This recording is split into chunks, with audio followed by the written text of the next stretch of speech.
ನಮಸ್ತೆ ಟಿವಿ 20 ಕನ್ನಡ ವಾಹಿನಿಗೆ ಸ್ವಾಗತ.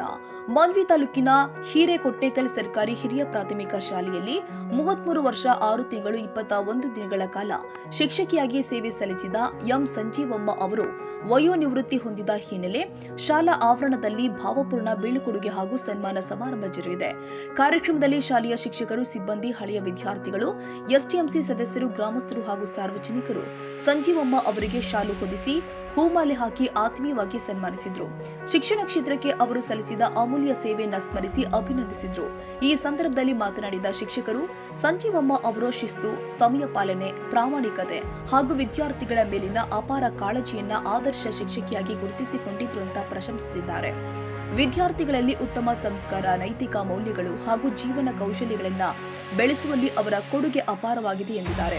ಹಳೆ ವಿದ್ಯಾರ್ಥಿಗಳು ಮಾತನಾಡಿ, ಸಂಜೀವಮ್ಮ ಅವರು ಕೇವಲ ಪಾಠ ಬೋಧಿಸಿದ ಶಿಕ್ಷಕಿಯಲ್ಲ, ಬದುಕಿನ ದಾರಿಯನ್ನು ತೋರಿದ ಮಾರ್ಗದರ್ಶಕರಾಗಿದ್ದರು.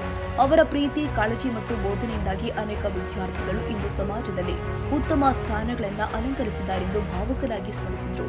ಸನ್ಮಾನ ಸ್ವೀಕರಿಸಿ ಮಾತನಾಡಿದ ಎಂ ಸಂಜೀವಮ್ಮ ಅವರು ತಮ್ಮ ಸೇವಾ ಅವಧಿಯಲ್ಲಿ ಸಹಕರಿಸಿದ ಶಿಕ್ಷಣ ಇಲಾಖೆ ಅಧಿಕಾರಿಗಳು ಕೂಡ ಶಿಕ್ಷಕರು, ವಿದ್ಯಾರ್ಥಿಗಳು, ಪೋಷಕರು ಹಾಗೂ ಗ್ರಾಮಸ್ಥರಿಗೆ ಕೃತಜ್ಞತೆ ಸಲ್ಲಿಸಿದ್ದಾರೆ. ವಿದ್ಯಾರ್ಥಿಗಳ ಪ್ರೀತಿ ಮತ್ತು ಗೌರವವೇ ತಮ್ಮ ಸೇವೆಗೆ ದೊರೆತ ಅತ್ಯಂತ ದೊಡ್ಡ ಪ್ರಶಸ್ತಿ ಎಂದಿದ್ದಾರೆ. ಈ ಶಾಲೆ, ಈ ಊರು ನನ್ನ ತವರು ಮನೆ. ಈ ಶಾಲೆ ನನ್ನ ತವರು ಮನೆ, ಈ ಊರು ನನ್ನ ತವರು ಮನೆ. ಎಷ್ಟು ಅಂದರೆ ನಾನು ಇಷ್ಟು ಸನ್ಮಾನ ಮಾಡ್ಕೊಳ್ಳಿಕ್ಕೆ ಬದುಕಿರ್ತಿದ್ನೋ ಇಲ್ಲೋ ಪೊಲೀಸರು ಹೋದ್ಮೇಲೆ. ಒಂದು 10 ದಿನಕ್ಕೆ ಅವ್ರು ಹೋದ್ಮೇಲೆ ಒಂದು 10 ದಿನಕ್ಕೆ ಮತ್ತೆ ನಾನು ಒಳ್ಳೆ ಶಾಲೆಗೆ ಬಂದಿದ್ದೆ. ಎಲ್ಲ ಜೀವನದ ಅವ್ರನ್ನ ಮರಿಬೇಕು ಅಂತ. 2ನೇ ಸಲ ಜೀವನ ಕೊಟ್ಟ ಸ್ಥಾನ ಈ ಶಾಲೆ, ಈ ಊರು ಅನ್ನಕ್ಕೆ ನಾನು ಇಷ್ಟಪಡ್ತೀನಿ.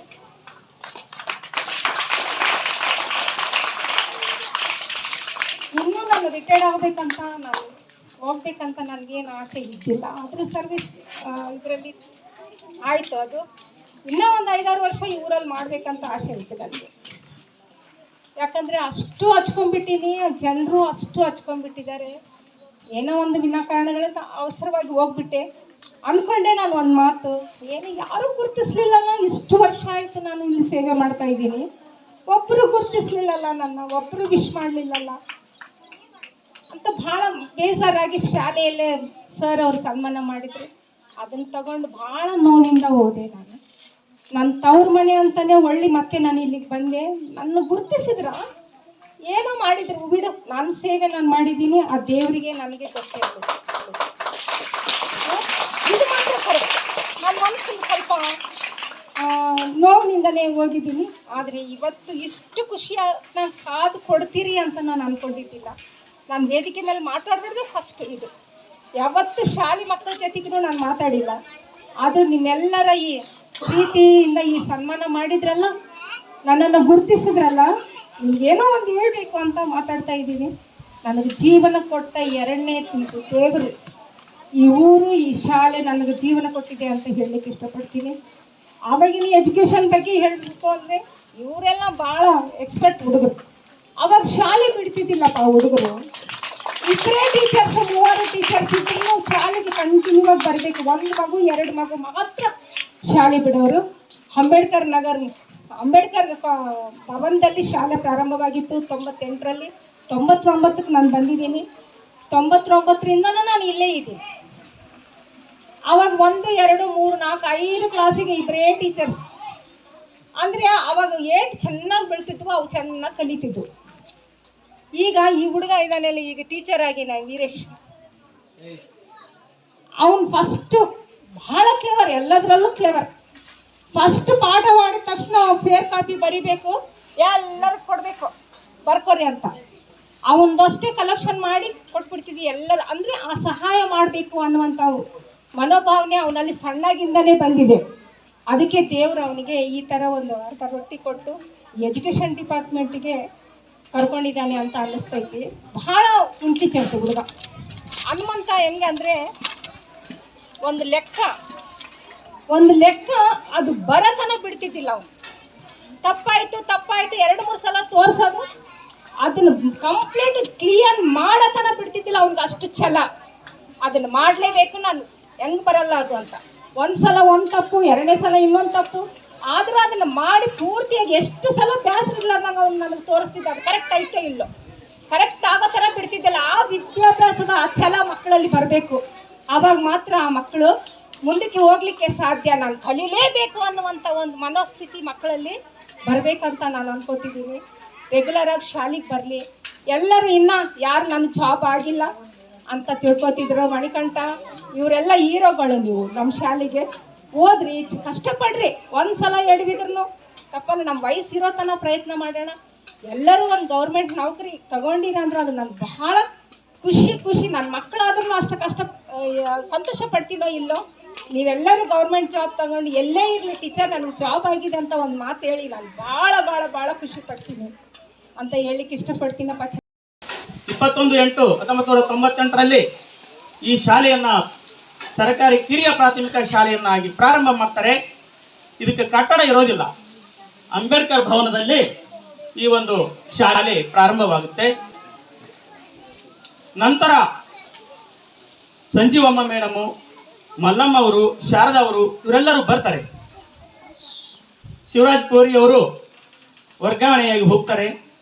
ಅಂದಿನ ಶಿಕ್ಷಣ ಪ್ರೇಮಿ, ಶಿಕ್ಷಣದ ಬಗ್ಗೆ ಬಹಳಷ್ಟು ಕಾಳಜಿಯನ್ನು ಹೊಂದಿರತಕ್ಕಂತಹ ಈ ಊರಿನ ಹಿರಿಯರೂ ಆಗಿರ್ತಕ್ಕಂಥ ಸನ್ಮಾನ್ಯ ದಿವಂಗತ ಶ್ರೀ ದಾನಪ್ಪನವರ ಪರಿಶ್ರಮದಿಂದ ಸಂಜೀವಮ್ಮ ಮೇಡಮ್ ಅವರು ಇಲ್ಲಿ ತುಂಗಭದ್ರ ಅಂತ ಏನು ಬರೆದಿದ್ದೀರಲ್ಲ ಆ ರೂಮನ್ನ ಪ್ರಾರಂಭ ಮಾಡ್ತಾರೆ. ಸರ್ಕಾರದಿಂದ ಶಾಂಕ್ಷನ್ ಆಗುತ್ತೆ, ಕಟ್ಟಡ ಪ್ರಾರಂಭವಾಗುತ್ತೆ. ಏನು ಸಜ್ಜಿ ಪಟ್ಟಿ ಅಂತ ಕರೀತಾರೆ, ಸಜ್ಜಿ ಲಜ್ಜಿಗೇಡಿ ಅಂತೆ. ಬಿತ್ತಿದ ಮೇಲೆ ಒಂದು ಮಳೆ ಬಂದ್ರೆ ಸಾಕು, ಅದು ಬೆಳೆದು ಬಿಡುತ್ತಂತೆ. ಹಂಗ ಇವತ್ತು ಈ ಪಟ್ಟಿಯಲ್ಲಿ ಒಂದು ರೂಮ್ ಪ್ರಾರಂಭವಾಗುತ್ತೆ, LPS ಪ್ರಾರಂಭವಾಗುತ್ತೆ, ನಂತರ FPS ಪ್ರಾರಂಭವಾಗುತ್ತೆ. ಸುಮಾರು 7 ರೂಮುಗಳು ಪ್ರಾರಂಭವಾಗ್ತವೆ. 8ನೇ ರೂಮು ಗರಡಿ ಮನೆ ಪ್ರಾರಂಭವಾಗುತ್ತೆ, ಬಿಸಿಯೂಟದ ರೂಮು. ಸುಮಾರು ಜನ ಶಿಕ್ಷಕರು ಇಲ್ಲಿ ಸೇವೆಯನ್ನು ಸಲ್ಲಿಸ್ತಾರೆ. ನಾನು ಈಗಾಗಲೇ ಹೇಳಿದೆ, Shivaraj Kori, Sanjeevamma, Mallamma, Sharadamma, Madhuri Patil, Vanita, Sridevi, Shilpashree Patil, DC, Basavaraj Jangamarahalli, Prakash Guttalad sir, Shivajnani sir, Girisha, Srikanth sir, Sameeha madam ಅವರು, ಕುಮಾರಿ ಶಾರದಾ ಅವರು ರಂದು ಬೀಸಣ್ಣ ಬಲ್ಗಾಂ ಹಾಗೂ ಯಲ್ಲಮ್ಮ ಅವರ ಉದರದಲ್ಲಿ 5ನೇ ಮಗುವಾಗಿ ರಾಯಚೂರಿನಲ್ಲಿ ಜನಿಸಿದ ಇವರು ಬಾಲ್ಯದಲ್ಲಿ ತುಂಬಾ ಚುರುಕಾಗಿದ್ದು ಲವಲವಿಕೆಯಿಂದ ಇದ್ದ ಕಾರಣ ಈ ಮಗುವಿಗೆ ತಂದೆ ತಾಯಿಗಳು ಸಂಜೀವಮ್ಮ, ಇದರ ಅರ್ಥ ಅಮರ, ಚಿರಂಜೀವಿ ಎನ್ನುವ ಸಮಾನಾರ್ಥಗಳಿಂದ ಕೂಡಿದ ಮುದ್ದಾದ ಹೆಸರನ್ನ ನಾಮಕರಣ ಮಾಡಿದರು. ಇಬ್ಬರು ಹಿರಿಯ ಸಹೋದರರು, ಇಬ್ಬರು ಹಿರಿಯ ಸಹೋದರಿಯರು ಹಾಗೂ ಒಬ್ಬ ಕಿರಿಯ ಸಹೋದರಿಯ ದೊಡ್ಡ ಕುಟುಂಬದಲ್ಲಿ ಬಾಲ್ಯವನ್ನ ಕಳೆದಂತ ಎಂ ಸಂಜಯಮ್ಮ ಅವರು ಮೊದಲ ಪ್ರಾಥಮಿಕ ಶಾಲಾ ಶಿಕ್ಷಣವನ್ನ ಅಂದರೆ 1ರಿಂದ 3ನೇ ತರಗತಿಯನ್ನ ಕೋಲಾರ ಜಿಲ್ಲೆಯಲ್ಲಿ ಪೂರ್ಣಗೊಳಿಸಿದರು. ನಂತರ 4ನೇ ತರಗತಿಯಿಂದ 7ನೇ ತರಗತಿಯ ಪ್ರಾಥಮಿಕ ಶಾಲಾ ಶಿಕ್ಷಣವನ್ನ ಸರ್ಕಾರಿ ಹಿರಿಯ ಪ್ರಾಥಮಿಕ ಶಾಲೆ ರಾಯಚೂರಿನಲ್ಲಿ ಪೂರೈಸಿದ ಇವರು ನಂತರ ಪ್ರೌಢಶಾಲಾ ಶಿಕ್ಷಣವನ್ನ ಸರ್ಕಾರಿ ಬಾಲಕಿಯರ ಪ್ರೌಢಶಾಲೆ ರಾಯಚೂರಿನಲ್ಲಿ ಪೂರ್ಣಗೊಳಿಸಿ 1984ರಲ್ಲಿ SSLCಯನ್ನ ಪೂರ್ಣಗೊಳಿಸಿದರು.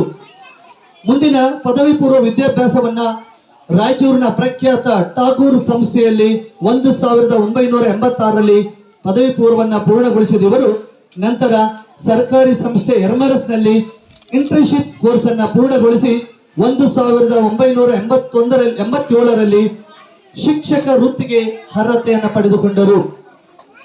ಉನ್ನತ ವಿದ್ಯಾಭ್ಯಾಸದ ಪದವಿಯನ್ನ ಟಾಗೂರ್ ಸಂಸ್ಥೆಯಲ್ಲಿ BA ಪದವಿಯನ್ನ 1990ರಲ್ಲಿ ಪೂರ್ಣಗೊಳಿಸಿದ ಇವರು 1990ರಿಂದ 1994ರಲ್ಲಿ ಡಿಪ್ಲೊಮಾ ಇನ್ ಟೈಲರಿಂಗ್ ಅಲ್ಲಿ ಪದವಿಯನ್ನು ಪಡೆಯುತ್ತಾ ಕತೆ, ಕವನ, ಕಾದಂಬರಿ ಮುಂತಾದ ಸಾಹಿತ್ಯ ಅಭಿರುಚಿ ಬೆಳೆಸಿಕೊಳ್ಳುತ್ತಾ ಕಾಲವನ್ನ ಮುಂದೂಡುತ್ತಿದ್ದರು. ಮನೆಯಲ್ಲಿ ಕಾಲಹರಣ ಮಾಡುವ ಬದಲಾಗಿ ಅಂಗನವಾಡಿ ಶಿಕ್ಷಕಿಯಾಗಿ ವೃತ್ತಿಯನ್ನು ಆರಂಭಿಸಿದ ಇವರು ನಂತರ 3ನೇ ಆಗಸ್ಟ್ 1994ರಲ್ಲಿ ನಮ್ಮ ಮಾನ್ವಿ ತಾಲೂಕಿನ ಸರ್ಕಾರಿ ಹಿರಿಯ ಪ್ರಾಥಮಿಕ ಶಾಲೆ ಪೋತ್ನಾಳಲ್ಲಿ ತನ್ನ ಶಿಕ್ಷಕ ವೃತ್ತಿಯನ್ನ ಆರಂಭಿಸಿ ಶಿಕ್ಷಣ ಬೀಜ ಬಿತ್ತುವ ಕಾರ್ಯವನ್ನ ಪ್ರಾರಂಭಿಸಿದರು. 1994ರಿಂದ 1999ರವರೆಗೆ 5 ವರ್ಷಗಳ ಕಾಲ ಪೋತ್ನಾಳ್ ಶಾಲೆಯಲ್ಲಿ ಸೇವೆ ಸಲ್ಲಿಸಿದ ಇವರು ಮುಂದೆ ಇಟ್ಟಿದ್ದೆಲ್ಲ ದಾರಿ ನಡೆದಿದ್ದೆಲ್ಲ ತಮ್ಮದೇ ವೇದಲ್ಲಿ 1999ರಲ್ಲಿ ಈ ನಮ್ಮ ಶಾಲೆಗೆ ವರ್ಗಾವಣೆಗೊಂಡು ಈ ಶಾಲೆಗೆ ಪಾದಾರ್ಪಣೆಗೊಂಡರು. 11 ವರ್ಷಗಳ ಕಾಲ ಸಹ ಶಿಕ್ಷಕಿಯಾಗಿ ಸೇವೆ ಸಲ್ಲಿಸುತ್ತಾ 2002ರಲ್ಲಿ ಈ ಶಾಲೆಯ ಪ್ರಭಾರಿ ಮುಖ್ಯ ಗುರುಗಳಾಗಿರ್ತಕ್ಕಂಥ ಶ್ರೀಯುತ ಶಿವರಾಜ್ ಗಲಗ್ ಅವರ ವರ್ಗಾವಣೆಯ ನಂತರ ತೆರವಾಗಿದ್ದ ಪ್ರಭಾರಿ ಮುಖ್ಯ ಗುರುಗಳ ಜವಾಬ್ದಾರಿಯನ್ನ ಇವರಲ್ಲಿ ಮತ್ತೆ ನನಗೆ ತುಂಬಾ ಆತ್ಮೀಯರಾಗಿರೋ ವಿಚಾರಗಳನ್ನ ನಾನು ಮಾತಾಡ್ಬೇಕಂತಂದ್ರೆ ಸ್ವಲ್ಪ ಭಯ ಆಗುತ್ತೆ. ಏನ್ ಹೇಳ್ತೀನಿ ಅಂತಂದ್ರೆ, ಇವತ್ತು ನಾವಿಲ್ಲಿ ನಿಂತ್ಕೊಂಡು ಮಾತಾಡ್ತೀವಿ ಅಥವಾ ನಮ್ಗೆ ಏನಾದ್ರೂ 2 ಅಕ್ಷರಗಳಿದೆ ತಲೆಯಲ್ಲಿ ಅಂತಂದ್ರೆ, ನಾನು ಮೂಲತಃವಾಗಿ ಸಂಜೀವಮ್ಮನವರಿಗೆ ಋಣಿ ಇದ್ದೀನಿ. ಯಾಕೆ ಅಂತಂದ್ರೆ ನಮಗೆ ಅಕ್ಷರಗಳನ್ನ ಕಲಿಸುವುದರ ಜೊತೆಗೆ ಬದುಕುವುದನ್ನ ಕಲಿಸಿದಾರ. ಹೆಂಗೆ ಬದುಕಬೇಕು, ಯಾವ ರೀತಿ ಜೀವನವನ್ನು ಸಾಗಿಸ್ಬೇಕನ್ನುವ ಅಂಶಗಳನ್ನ ಕಲಿಸಿದಾರ. ನಾನು ಅವ್ರಿಗೆ ಋಣಿ ಇದ್ದೀನಿ. ನಾನು ಓದೋದ್ರ ಜೊತೆಗೆ ನನ್ನ ಸಹಪಾಠಿಗಳಿಗೂ ಕೂಡ ನಾನು ಓದೋದನ್ನು ಹೇಳ್ತಾ ಇದ್ದೆ. ಅದರ ಇಂಪ್ಲಿಮೆಂಟ್ ಹೆಂಗಾಯ್ತು ಅಂತ ಕೇಳಿದ್ರೆ, ನಾನು ಅಪಾಯಿಂಟ್ ಆದ್ಮೇಲೆ ನಮ್ಮೂರಲ್ಲಿ ಒಂದು ಇತ್ತು, ನಮ್ಮೂರಲ್ಲಿ ಗೌರ್ಮೆಂಟ್ ನೌಕರಿ ಆಗಲ್ಲ ಅಂತ ಒಂದು ಏನೋ ಒಂದು ಟ್ಯಾಗ್ಲೈನ್ ಇತ್ತು.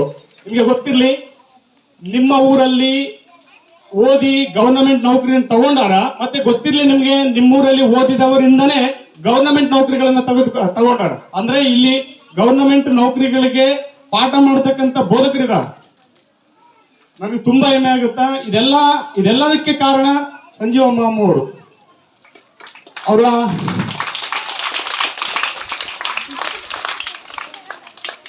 ನಾನು ಪ್ರತಿ ಬಾರಿ ಹೇಳ್ತಿರುವಂತೆ, ನಾನು ಯಾವುದೇ ನೌಕರಿಗೆ ಹೋಗಿರ್ಲಿ, ಇನ್ಯಾವುದೇ ಉನ್ನತ ಮುಂದೆ ಹೋದ್ರು ಕೂಡ ನಾನು ಈ ಪ್ಲೇಸ್ ಅಲ್ಲಿ ಇರ್ಲಿ, ಇನ್ನೆಲ್ಲೋ ಇರ್ಲಿ, ನಾವು ಅವ್ರನ್ನ ನೆನಪು ಮಾಡ್ಕೊಂತೀವಿ. ಯಾಕಂತಂದ್ರೆ ಅನ್ನ ಕೊಟ್ಟವರನ್ನ, ಅಕ್ಷರ ಕೊಟ್ಟವರನ್ನ ಭೂಮಿ ಒಳಗೆ ಇಳಿದ್ರು ಕೂಡ ಮರಿಬಾರ್ದು, ಮಣ್ಣಲ್ಲಿ ಮಣ್ಣಾದ್ರೂ ಕೂಡ ಮರಿಬಾರ್ದು. ನಾನು ಅವ್ರಿಗೆ ಚಿರಋಣಿ ಅಂತಾನೆ ಹೇಳಕ್ ಇಷ್ಟ. ಇನ್ನು ಕಾರ್ಯಕ್ರಮದಲ್ಲಿ ಶಾಲೆಯ ಶಿಕ್ಷಕರು, ಸಿಬ್ಬಂದಿ, ಎಸ್ಟಿಎಂಸಿ ಸದಸ್ಯರು, ಹಳೆಯ ವಿದ್ಯಾರ್ಥಿಗಳು, ಗ್ರಾಮಸ್ಥರು ಹಾಗೂ ಸಾರ್ವಜನಿಕರು ಉಪಸ್ಥಿತರಿದ್ದರು. ಸಂಜೀವಮ್ಮ ಅವರ ನಿವೃತ್ತಿ ಜೀವನ ಸುಖ, ಸಂತೋಷ ಮತ್ತು ಆರೋಗ್ಯದಿಂದ ಕೂಡಿರಲೆಂದು ಶುಭ ಹಾರೈಸಿದರು. ಸೈಯದ್ ಖಾದರ್ ಬಾಷಾ, ಮಾನ್ವಿ, ಟಿವಿ 20 ಕನ್ನಡ.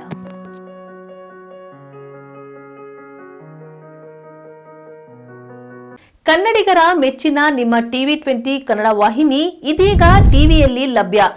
ಕರ್ನಾಟಕ ಮತ್ತು ದೇಶ ವಿದೇಶದ 360 ಡಿಗ್ರಿ ಸುದ್ದಿ ವಿವರವನ್ನ ಪಡೆಯುವುದಕ್ಕೆ ಟಿವಿ 20 ವಾಹಿನಿಯನ್ನು ಲೈಕ್ ಮಾಡಿ, ವಿಡಿಯೋಗಳನ್ನು ಶೇರ್ ಮಾಡಿ, ಕಮೆಂಟ್ ಮಾಡಿ, ಸಬ್ಸ್ಕ್ರೈಬ್ ಮಾಡಿ. HCN ಕೇಬಲ್ 842 ನಂಬರ್ನಲ್ಲಿ ಹುಕ್ಕೇರಿ ತಾಲೂಕು ಹಾಗೂ ಸಂಕೇಶ್ವರದ ಸುತ್ತಮುತ್ತಲಿನ ಹಳ್ಳಿಗಳಲ್ಲಿ ಲಭ್ಯ. PCN ಕೇಬಲ್ 129 ನಂಬರ್ನಲ್ಲಿ ಹಾರುಗೆರೆ ಸುತ್ತಮುತ್ತಲಿನ ಹಳ್ಳಿಗಳಲ್ಲಿ ಲಭ್ಯ. ರಾಯಬಾಗ್ ಡಿಜಿಟಲ್ ಚಾನೆಲ್ ಕೇಬಲ್ 80ನೇ ನಂಬರ್ನಲ್ಲಿ ರಾಯಬಾಗ ತಾಲೂಕಿನ ಸುತ್ತಮುತ್ತಲಿನ ಹಳ್ಳಿಗಳಲ್ಲಿ ಲಭ್ಯ. UDCN ಕೇಬಲ್ ನೆಟ್ವರ್ಕ್ ಉಗಾರ ಸುತ್ತಮುತ್ತಲಿನ ಹಳ್ಳಿಗಳಲ್ಲಿ ನಿಮ್ಮ ಟಿವಿ 20 ಕನ್ನಡ ವಾಹಿನಿಯೂ ಲಭ್ಯ.